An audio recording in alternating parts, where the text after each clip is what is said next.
You're listening to the Naked Bible Podcast. To support this podcast, go to nakedbiblepodcast.com and click on the support link in the upper right-hand corner. If you're new to the podcast and Dr. Heiser's approach to the Bible, click on New Start Here at nakedbiblepodcast.com. Welcome to the Naked Bible Podcast, episode 477, 1 Samuel 28. I'm the layman, Trey Strickland, and he's a scholar, Dr. Ron Johnson. Hey, Ron, how you doing? Hi, Trey. Very well, thank you. Good. Well, this is your last time with us here on chapter 28, so we appreciate you. That's right, 1 Samuel 28. Yeah, coming on and helping us out. Bringing 1 Samuel to a close pretty soon here. Well, we certainly appreciate you filling in. I wish it was under better circumstances, but just grateful that you took time to help us out here. You're very welcome. My pleasure to be here. Well, I'm ready if you are. I sure am. Yeah, let's jump into 1 Samuel 28. The day has come when the Philistines are going to make another attack on Israel. What's interesting is how far north the Philistines have come. They are usually down on the southwest side of Israel, down by Gaza, and here they are all the way up into the valley of Jezreel. So it kind of opens with an odd moment in their history, Israel's history, when the Philistines have been able, under King Saul, to push this far north, and that's where the story starts. So let's just work through it verse by verse and just watch a very fascinating story unfold. It does remind me of the Ghost movie, with Whoopi Goldberg. So let's see how much we can recollect that movie kind of feel, as we go through this. 28:3. Now Samuel had died, that's back in 25:1, and all Israel had lamented for him and buried him in Ramah, in his own city, and Saul had put the mediums and the spiritists out of the land. The mediums and spiritists are a pair of Hebrew words that usually work together some 20 times in the Old Testament. They're always considered the enemy, and when it comes to how God has considered someone who deals in the realm of the supernatural. When it comes to Yahweh, of course, he will be a jealous God that does not want people to have communion with what seem to be rebellious spirits. So we'll talk more about that later when we get there in the story. But in the beginning of the story, it says that Saul had put them out of the country, out of the land. That seems to have been a political move at best, because when we get to verse 9, we still have one, and she's just laying low. She's underground. So they're still there. I think it was just a half-hearted move at best. Now, verse 4.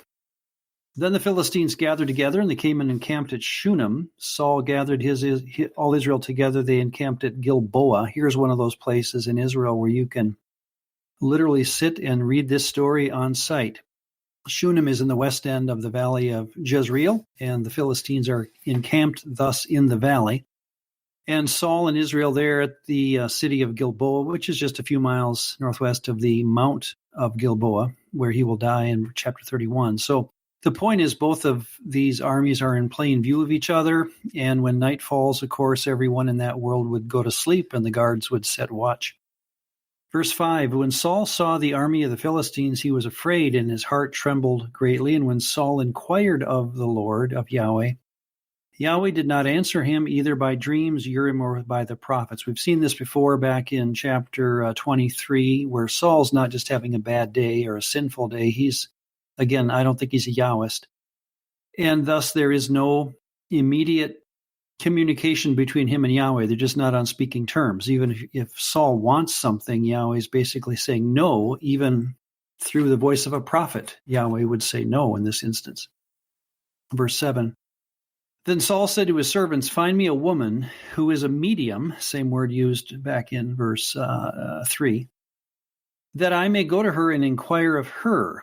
And his servants said to him, in fact, there is a woman who is a medium at Endor. Now, the city of Endor is a little village on the other side, north of the Philistine army, just around the corner, as it were, by Mount Tabor there. So as you sit in Gilboa and tell this story, as I've done, or listen to the story being read, you can see, I can't see Endor, but you know exactly where it is, and you can imagine Saul and his two servants putting on garb that night, sneaking across enemy lines, and going to find this woman who will give him information from the divine world that's not from Yahweh.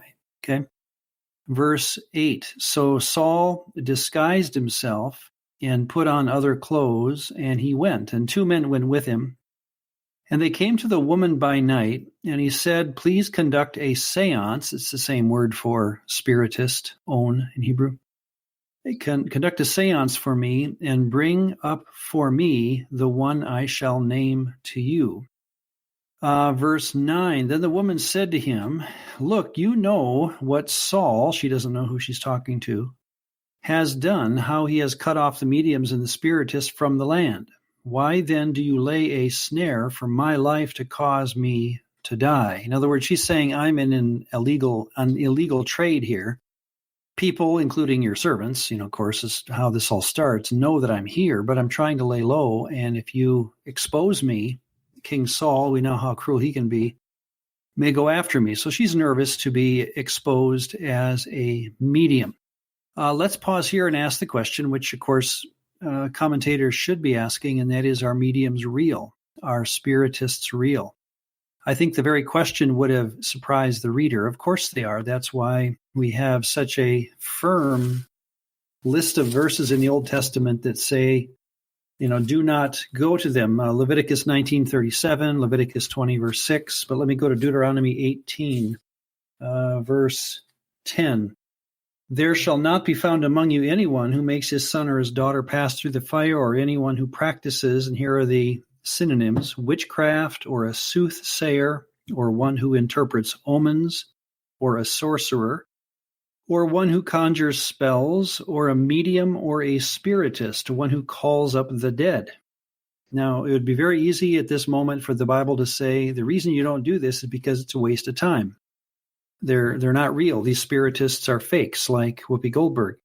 But here's what the text says, verse 12, for all who do these things are an abomination to Yahweh, and because of these abominations, the Lord your God drives them out before you. An interesting next verse, you shall be blameless, tamim, before the Lord your God, sometimes translated as perfect. Tamim is not a mathematical word, it's a word of fullness or completeness. So, the first 3 times, in fact, or at least the first 2 times that tamim is used in the Bible, notice where they are. Genesis 6:9, first time. This is the genealogy of Noah. Noah was a just man, tamim in his generations. And then Genesis 17:1, the subject is Abraham. When Abram was 99 years old, the Lord appeared to him and said, I am Almighty God, walk before me and be tamim. The word again is, I think, as close as you can get to a New Testament concept of being saved or being righteous or being proper with God. So when we talk about how is a person saved in the Old Testament, I think it's as simple as, and I've mentioned this before in our previous times together, it's as simple as which Elohim do they worship. Just look for that part of the story of their life.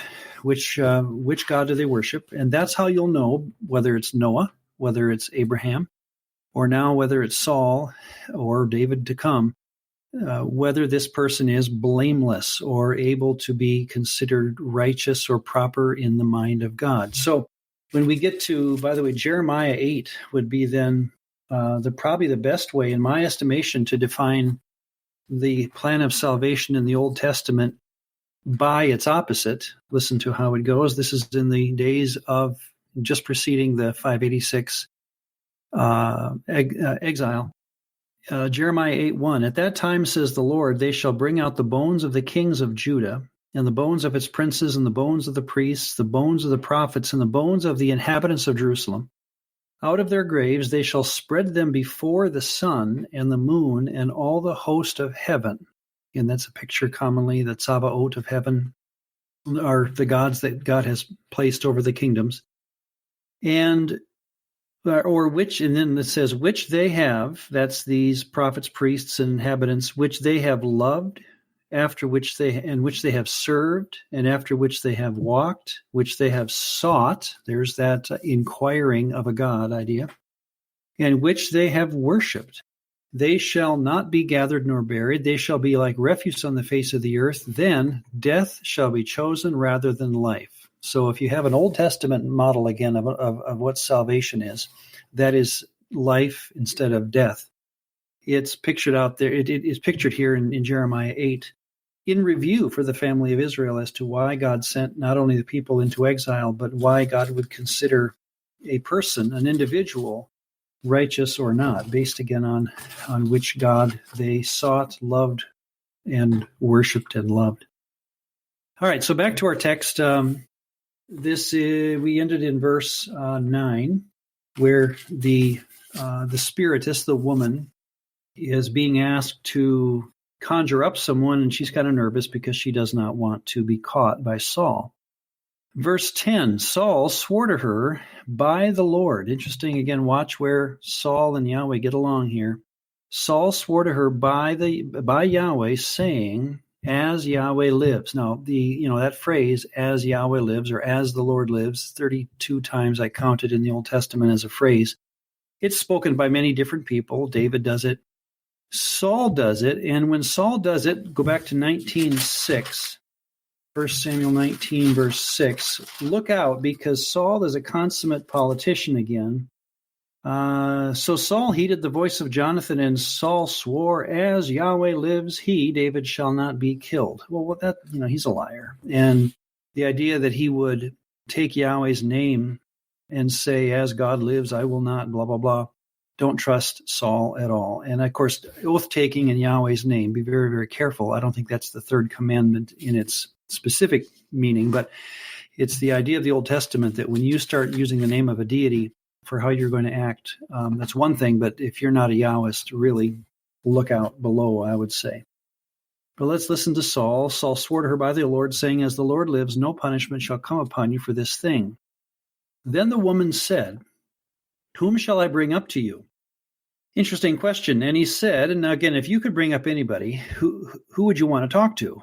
And it's interesting. He says, bring up Samuel for me. The reason he does this is because back in 3:19, it says, and I think this is a summary statement for most of Samuel's life, that his words never fell to the ground, meaning if there's anybody who could have a more accurate read on the mind of Yahweh, you couldn't find him. Samuel was the guy, So my point is that even Saul, a non-Yahwist, knew who to go to if he wanted to know the mind of Yahweh. And of course, what he's asking for, we're going to find out, is whether he should go to war against the Philistines. It's always a common thing that you go to the patron deity to find out if you should go to war or not, as any leader would of any nation. And here, of course, Saul is doing it with Yahweh. He's trying to, anyway. Verse 12, when the woman saw Samuel, she cried out with a loud voice. I call this the Exodus 9 or Exodus 8:19 moment, kind of that, when Whoopi Goldberg gets freaked out by the appearance of the ghost. In Exodus 8:19, that's Pharaoh's magicians when they say, this is the digit of Elohim behind one of Moses' miracles. Apparently meaning this is beyond the human realm. They were reporting to Pharaoh, you're dealing with a guy here who's not just a human in his movements. He's dealing with a very powerful Elohim. So that's when this woman shrieks out, right? So we would have to ask, well, what was she expecting? Why is she screaming? And thus, what was she expecting would be the background question. My guess, and two quick answers, come to mind. One would be, and this is common among the commentators, she was expecting nothing. She was a fraud, and she was going to control the situation, and it quickly got out of control, right? Or, and this is where I would fall, she was hoping to somehow contact the other world, but she had an experience that was more real than she expected. It would be, well, I forget if I've told you this story, Trey, but when I was doing my dissertation on the gods in the New Testament, the principalities and powers of Paul, stop me if I've told the story before, but I would work late into the night at my office at school, at the Christian college I was teaching at, and it would come to about 1 a.m, and the janitor would come, and he'd knock on my door, and it was time to go home. He wanted to, I guess it was just a policy to empty out the building at a certain point. And I was in a process of finishing this dissertation up, and I'd be up late almost every night. And so usually he'd come by and, hey, how you doing? Good. All right, better get out. And I'd wrap up my stuff, and I'd whistle down the hallway on the way out to my car, and it was totally dark. It's a very ominous kind of building at night, very high ceilings. There's reputation on campus that one of these buildings, in fact, the one I was in, was haunted and all this. And I remember thinking and saying even to the Lord, if I met, because my dissertation was on the gods and or angels, if people wanted to ask a popular way of saying it. And so I would even say to God, wouldn't it be neat to meet an angel? That would really help my chapter discussion on whatever I was doing. And I just remember the feeling, especially talking with Mike about it, because we were both in our dissertation stages at this point. And we agreed that the question or the consideration, that it would be nice to see an angel, that's very ill-informed, because the point of the Bible is, if you saw one, you'd be freaked out. In other words, the answer coming back to me from God would be, you don't want to. Trust me. And so I think what happens here, and this would be evidence for it, for what I'm saying, is that when the woman saw what God gave her, and that is either a vision of or a real, moment of seeing Elohim, she freaks out and she screams with a loud voice. And then she says to Saul, "Why have you deceived me? You are Saul." So she must have understood through this moment that Saul was who he was. Verse 13, and the king said to her, "Do not be afraid. What do you see?" Now, apparently he doesn't see anything. He can hear things, but he can't see it. And the woman said to Saul, "I saw a Elohim." Now, in our Bibles, here's where, take a look at your own version. My New King James has, "I saw a spirit ascending out of the earth," but I have a footnote. Hebrew is Elohim. So literally she says, "Here's what I saw, Saul. I saw Elohim coming up." Now, the modifying participle there for coming up is plural. So we know, and only the Septuagint gets this right, by the way, and the Old King James. What she says is, "I saw," plural, "Elohim coming up," gods. I saw gods coming up. The fact that our translations, take a look at what you have, differ. The fact that our translations differ is due to, or reveals, that translators are very uncomfortable still in our modern world with the concept of plural deities.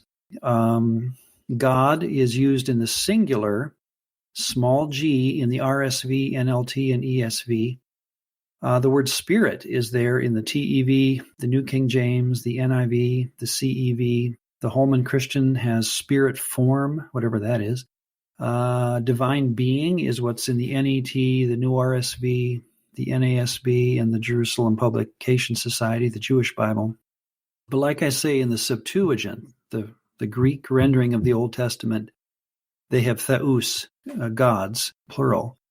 And the Old King James has gods, plural. I saw gods coming up. So it's just funny to me. And Mike and I talked a lot about this. Is it conspiratorial that our modern versions seem to avoid the word God, small g, and put in words like spirit or divine being, or just completely, fool us and put in angel or something like that for a lot of these translations?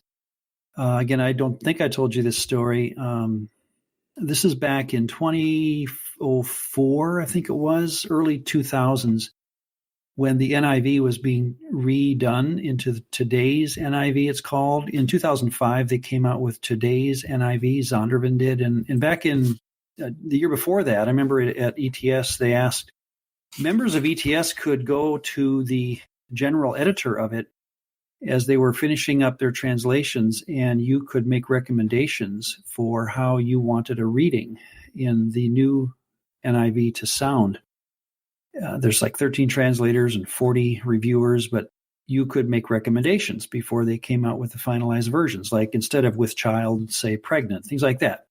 And that's good. I'm always in favor of retranslations periodically. And you'd go into this hotel suite, I did, and you give the editor, he sat behind a desk, and I handed him a list of, I remember very well, 21 places where I believe the word gods, G-O-D-S, small g, should appear in the text in the new NIV because of the Hebrew word behind it, Elohim, just like this one. This would have been one of those examples.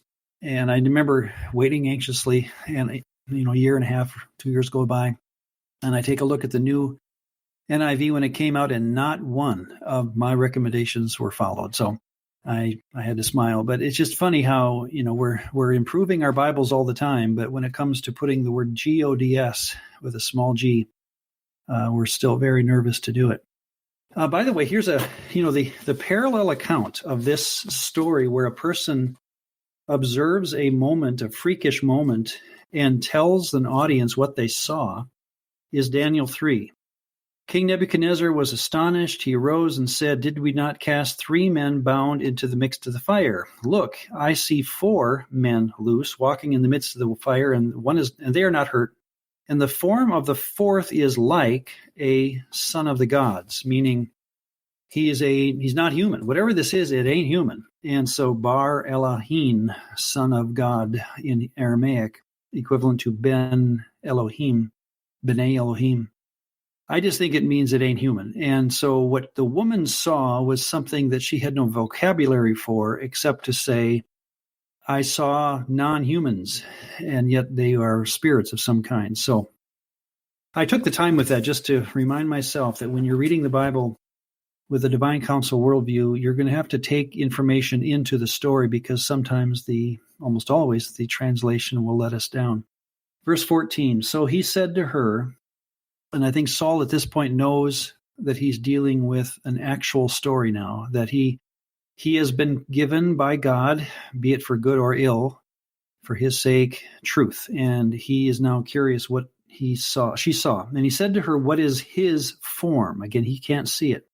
And she said, an old man is coming up, and he is covered with a mantle. And Saul perceived that it was Samuel, and he stooped with his face to the ground and bowed down. Again, in the Old Testament, and even in the New, it's not uncommon for a person to bow in the presence of an Elohim, even if it's not Yahweh. That bowing is not signaling breaking the first commandment. It just means that whenever you meet a divine being, of course, the first thing you do is get down. And that's what he's going to do here. It doesn't mean that Samuel or his understanding of Samuel is that he's a equivalent of Yahweh. It just means you get down and prostrate yourself. This story, by the way, is this actually Samuel? I think whatever you do, you're going to have trouble, because if it's the actual Samuel, there's going to be some problems in the story with what he says. Is it a vision of Samuel? I think that's possible. Whatever we do, think of it this way. God is attempting to say something very serious to Saul, and he's using an accommodation to do so. And so whatever's going on, this is Yahweh working behind the curtain. And I'm open to options from there as to what Samuel or what this woman saw. But it's kind of like the parable of the rich man and Lazarus. I don't think that Jesus is trying to teach the reality of being able to yell across the chasm, back and forth, how they did. The story is meant to say that earthly choices are permanent in the next world. And short of that, we have a lot of parts of that parable, for example, that I just don't think you can make walk on all fours. And maybe this story is made to be the same way. The point is that God was trying to get some truth through to Saul, and he's going to do it through this apparent vision of Samuel. Well, verse 15, now Samuel said to Saul, why have you disturbed me by bringing me up? See, notice, and I won't take time for it, but if you go to Job 14, verses 7 to 12, Psalm 115, verse 17, and Ecclesiastes 6:6. Let me give you one example. I'll do the Psalms one for you. What God's doing, or the speaker, if it's Samuel, he's accommodating the ancients' view of where dead people are. Psalm 115, verse 17. The dead do not praise the Lord, nor any who go down into silence. Of course, the Old Testament is replete with the idea that dead people go down to the pit, Sheol, and that's where they abide in silence or in dusty, musty quietude. It's not hell. It's also not fun. It's boring. And so that's the idea of death in the Old Testament. And so if you have the real Samuel talking here, at least you have to say he's keeping with the accommodation model that when the ancients thought of death, they thought of going down into a pit. So what we can't say is that Samuel's in heaven because of verse 19 coming up, and you'll see that in a moment. But anyway, verse 16. Did I finish 15? No, I didn't. Why did you disturb me by bringing me up? And Saul answered and he says this, I am deeply distressed, for the Philistines make war against me. God has departed from me and does not answer me. anymore, either by prophets, by dreams. Therefore I have called you that you may reveal to me what I should do. Samuel said, verse 16, why then do you ask me, seeing the Lord has departed from you and he has become your enemy? Again, that's never said of a Yahwist. It's always said of a non-covenant person. 17, the Lord has done for himself as he spoke by me, for the Lord has torn the kingdom out of your hand and given it to your neighbor, namely David. We've already heard that story. Because, why? Verse 18, you did not obey the voice of Yahweh. Again, there's that idea of what it means to worship the right God. You simply obey the voice of Yahweh. Lest we say, as sometimes the Reformed tradition gets into, well, no one can obey perfectly. Isn't that the curse of the law, that you have to be perfect? No. The Old Testament is clear that you can obey. Listen to what we hear about David later in 1 Kings 14, verse 8. God is talking about David, and he says, he tore the kingdom away from the house of David, gave it to you, and yet you have not been as my servant David, who kept my commandments and who followed me with all his heart to do only what was right in my eyes. Also in 15:5, 1 Kings, David did what was right in the eyes of the Lord and had not turned aside from anything that he commanded him all the days of his life, except, of course, the matter of Uriah the Hittite. So yes, he's got blemishes on his record, but when it comes to obeying the voice of the Lord, it's kind of like our wedding vows today. When we hear a man promise, the moon to his bride at their wedding, we don't walk away saying, oh yeah, right, he's going to do that. No, we honor that. And that if 50 years later they celebrate their anniversary, we talk about their faithfulness to each other. Not that they were perfect, but the idea of faithfulness is a possibility in the story of Scripture, and David does it, and we do it too. The point is, and so when we hear in 17 and 18 that God is taking the kingdom from Saul and giving it to someone else because of obedience issues, that's it. We're simply talking again about which Elohim you obey. Verse 19, moreover, the Lord will also deliver Israel with you into the hand of the Philistines. Here's the promise that Samuel's telling Saul. And tomorrow you and your sons will be with me. Well, that's not with me in heaven, of course. That's with me in death. So the point being, like in 2 Samuel 12, when David is crying over the death of Bathsheba's and his child, remember that? And he says, he will not, or I cannot go to him, but he will, well, I probably should quote it since I can. But now he is dead. Why? This is 2 Samuel 12:23. But now he is dead. Why should I fast? Can I bring him back again? I shall go to him, but he shall not return to me. Again, I take that to mean I shall go to him in death. He will not return to me in life, is what he's saying there. We're not talking about, babies being in heaven. Let's finish it up then in 1 Samuel. In fact, I'll just summarize verses 20 to 25. Then immediately Saul fell full length on the ground and was dreadfully afraid. He finally gets up from the ground. Interesting, in verse 24, the woman had a fatted calf in the house. She hastened to kill it, and she took flour and kneaded it and baked unleavened bread. The point is, he spent all night there, and they even had a meal that took a while to prepare. She brought it before Saul and his servants. They ate, then they arose and went away that night. And that ends our reading. So he will die, of course, in chapter 31. Saul will, to fulfill this prophecy. Remember, this whole story is being bracketed, though, by 1 Chronicles 10:13, that God killed Saul because of his unfaithfulness. And the witch of the Endor, or the Endor witch story, is brought up in 1 Chronicles 10:13 and 14 as the reason that God kills Saul. So this is a very important moment in the biblical story. Well, let me just make some points in conclusion. Bringing a divine counsel worldview, this is a good story that illustrates the fact that bringing a divine counsel worldview into the text is the only way to appreciate the text. That is, what you bring in is what you're going to get out. And here are some things that we caught. Number one, are the gods real? Yes. Number two, are mediums and spiritists real? Well, they can be. And that's why the story works as it does. Number three, is God's jealousy for our worship real? Absolutely. And this is, again, why I think we could argue so carefully for the reality of gods, and that is that when God hears us praying to another deity, he's not sad, he's angry. He's not listening to this conversation we're having with Mickey Mouse, right? He's actually hearing us talk to other real beings, and that makes him sad, or I'm sorry, angry.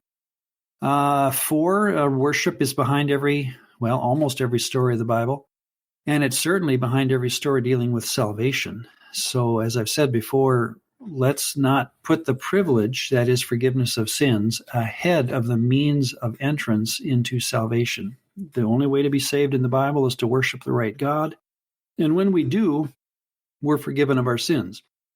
But we cannot tell someone who's not worshiping Yahweh to ask forgiveness. That's, again, getting the cart before the horse. And lastly, as I've said, this whole story is about Saul being replaced by David. Not because David, again, will be a behaviorally better person. I think you could list the moral mistakes of David and Saul and notice that David probably beats Saul when it comes to how bad he can be morally. We know more about him, frankly. So sins are not less on his ledger than Saul's, for sure.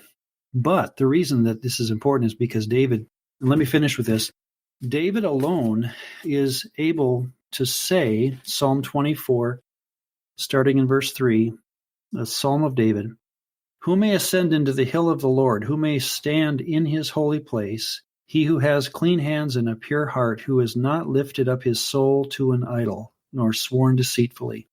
He shall receive the blessing from the Lord and righteousness from the God of his salvation. A person in the Old Testament could be righteous simply because they have not lifted their heart up to an idol. And that's what David will be. He will be a man according to, or a man after God's heart. So that's the story, of course, of 2 Samuel.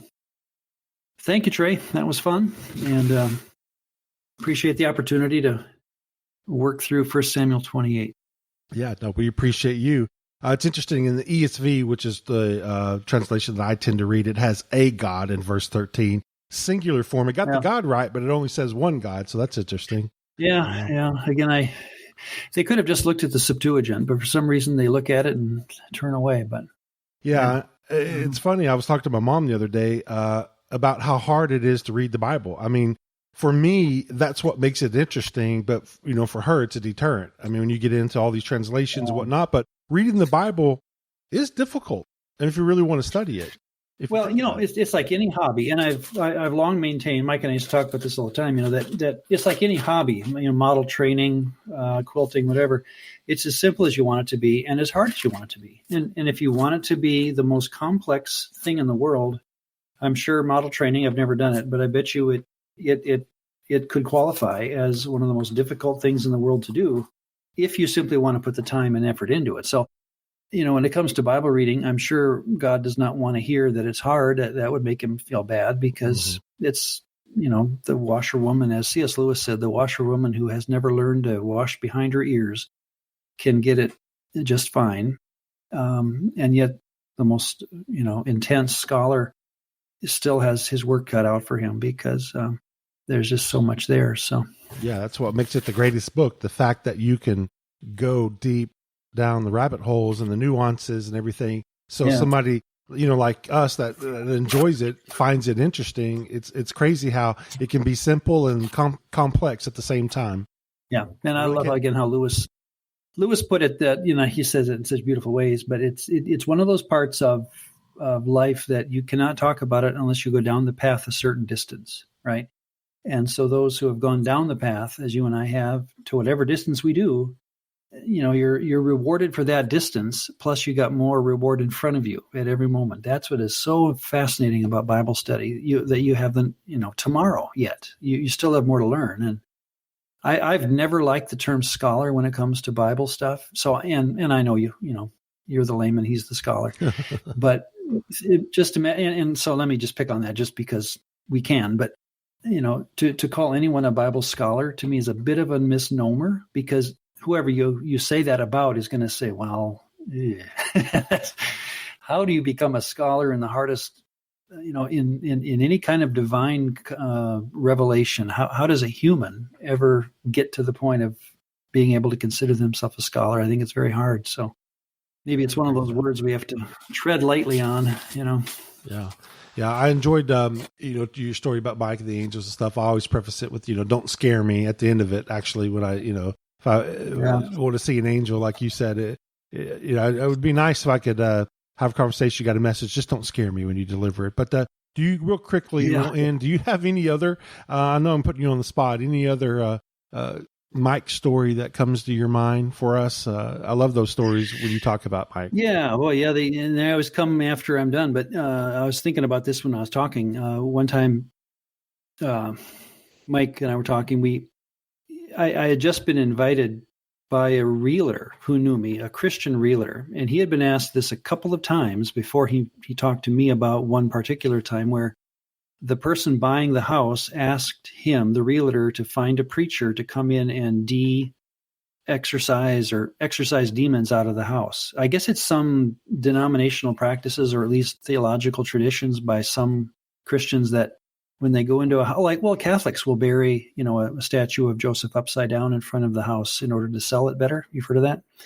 Yeah. The story anyway was by this realtor. He called me and he knew me well. And he said, "Hey, I've been asked to find someone who can come and pray over a house and get rid of the demons because pictures are falling off the walls and stuff like that." And of course, I was talking to Mike at the time. I forget about what, but I remember the first thing he said. And again, what I loved about Mike was how far down this rabbit hole he had thought, and his reaction time for these kind of statements were so quick on the fly, And he said, "Well, pray for the person, not the house."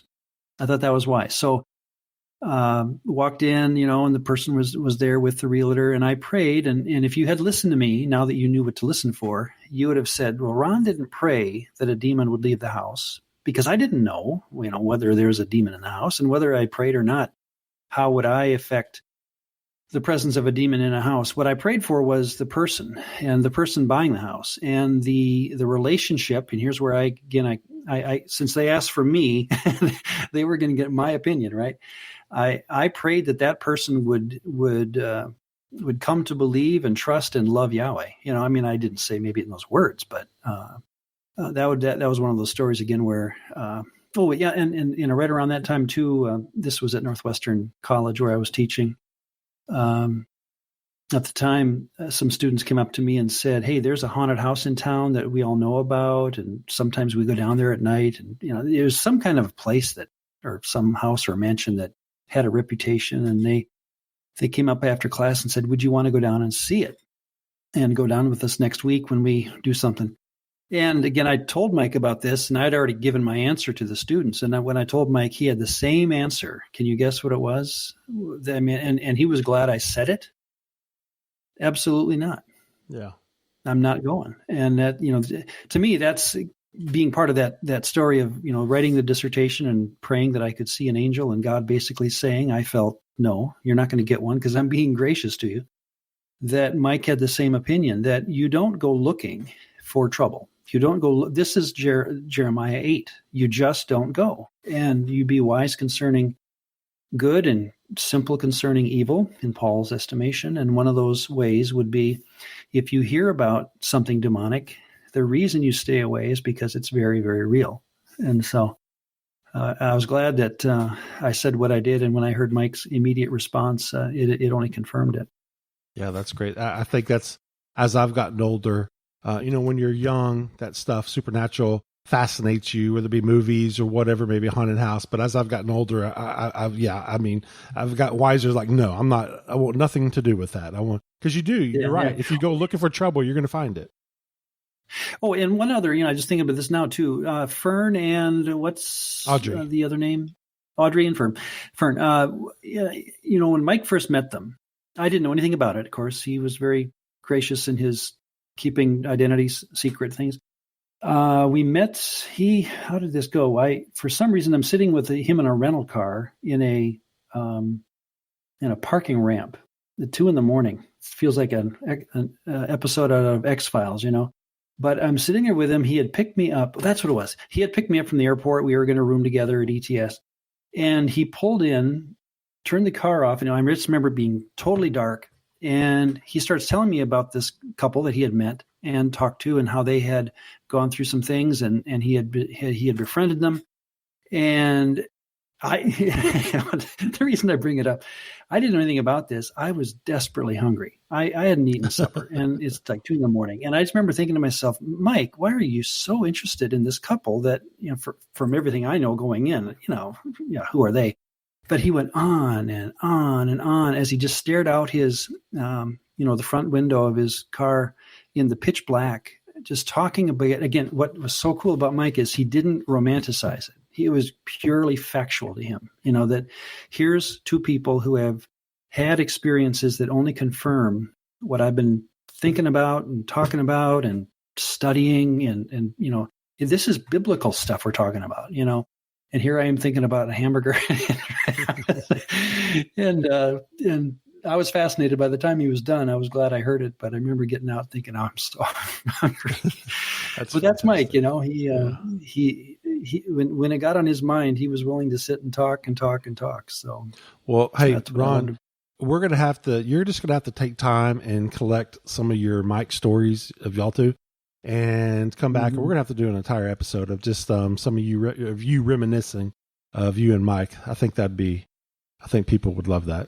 And one of them would be, I'll tell you this without, telling you the whole, but when he got turned down for a job teaching, where I was teaching, he interviewed, he had he taught the course that day, and we had the chairman of the Bible department in there, and we walk out back to my house and get the word that he didn't get the job. And I just remember, I'll have to tell you that story because it was a classic case of just a godly man who was willing to go wherever God led him, but he couldn't understand why in the world would someone, why could he talk about the truth and some people just not see it? So it was another interesting story. Yeah, that's awesome. We'll save that one. I'm serious. I want to have you back, Ron, in the future. And you could just have the floor and tell some Mike stories if you'd like. Sure. That'd be great. All right. Well, we appreciate it. Hey, thank you so much for coming on and helping us cover 1 Samuel. I know Mike would appreciate it, and I love the stories, and just, really thank you again for that. And I want to thank everybody else for listening to Naked Bible Podcast. God bless. Thanks for listening to the Naked Bible Podcast. To support this podcast, visit www.nakedbibleblog.com. To learn more about Dr. Heiser's other websites and blogs, go to www.drmsh.com.